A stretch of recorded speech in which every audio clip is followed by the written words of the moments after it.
ఈ భాగంలో మల్లికార్జున పండితారాధ్యుడి గురించి మరియు అతని పద్యాల గురించి.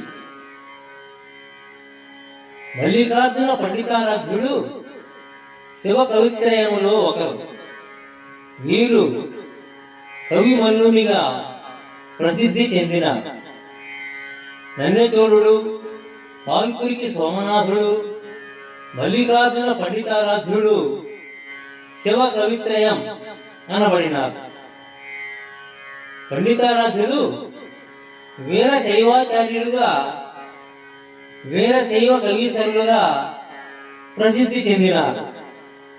వీరు లింగోద్భవ దేవగద్యము, అక్షరాంగ గద్యము, పర్వత వర్ణనము, హరలీల, అమరేశ్వరాష్టకము, రుద్రమహిమ, బసవ మహిమ మొదలగు అనేక కృతులు రచించినప్పటికీ నేడు మనకు శివతత్వ సారము, గణ సహస్రనామస్తవము మాత్రమే లభ్యమవుతున్నాయి. ఇవి వీరశివులకు ఉపాధేయములు. వీరు పరమశివ పూజా దురంధరులు, జంగమార్చనాశీలు, శాపానుగ్రహ సమర్థులు. వెల్లగొండ మహాదేవయ్య అనే మహాశివ భక్తుడు పూలు కోసి శివార్చనకు మృత్యు పోతుందని తొందరగా పోతూ ఉండగా అతని పాదములు శివార్చోపకరణములను తాకినవి. అతడు అపరాధములకు గాను తన పాదములను రెండింటిని నరకుకొని పడి ఉన్నాడు. పండితారాధ్యులు అతనిని చూచి అతని భక్తి పెంపులకు ఆశ్చర్యపడి శివపూజా గృహంలో వెలుగుతూ ఉన్న దీపపు ప్రమిదలోని నూనెను తీసి మహాదేవయ్య పాదములకు మర్దింపగా అతని పాదములు మళ్ళీ శరీరముతో కలుసుకున్నవి.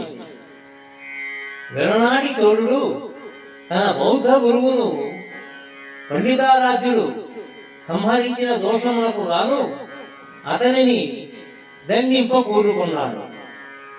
అప్పుడు పండితారాధ్యుడు, నీవు నన్ను దండించేదేమిటి? నన్ను నేనే దండించుకుంటాను. చూడు, 3 సార్లు తల కోసుకుంటే 3 సార్లు నా తల మొలుస్తుంది. 3 సార్లు నా కళ్ళను పెరుపుకుంటే 3 సార్లు మళ్ళీ నా కళ్ళు వస్తాయి. దేశ దేశములలోనూ చాటించి అందరినీ రప్పించు, వారందరూ చూస్తారు అని పలుకగా రాజు అట్లే అందరినీ రప్పించాడు. అందరూ చూస్తూ ఉండగా పండితారాధ్యులు 2 సార్లు కన్నులు గోరు గుంటితో సేకరించి తీసినాడు. 2 సార్లు వారికి కళ్ళు వచ్చినవి. చోళునికి క్రోధము హెచ్చింది. ఇక 3వసారి తానే కింకరుల చేత పండితారాధ్యుల కన్నులను గెలిపించి జీళ్ల పాలు తెప్పించి నిండా పోయించి వెళ్ళిపోయాడు. అప్పుడు పండితారాధ్యులు అసంఖ్యాక మహేశ్వరోత్థిత సమాయత క్రోధోత్కటానల పటల విరచిత జ్వాలల వెరనాటి చోళధరణీ తలేశ్వరాధమ పతంగంబు భస్మమయ్యడన్ తద్బంధులు సుతులు విస్మయంబుగా నిట్ల భస్మమైపోదురు అని శాపమిచ్చాడు.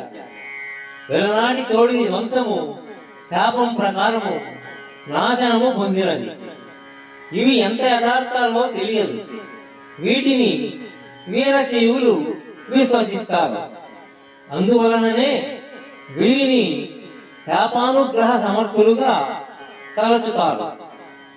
శివతత్వ సారము నుండి పండితారాధ్యుని పద్యం. ఉండేవి మల్లికార్జున పండితుడననుండు కంటే ప్రమధులలో నెన్నెండకో నీ ఆజ్ఞోన్నతి నుండగా కాంతులని కోరుతుందురు రుద్రా ఉండేవి మల్లికార్జున పండితుడననుండు కంటే ప్రమధులలో నిన్నెందుకో నీ ఆజ్ఞోన్నతి నుండగా కాంతులని కోరుతుందురు రుద్రా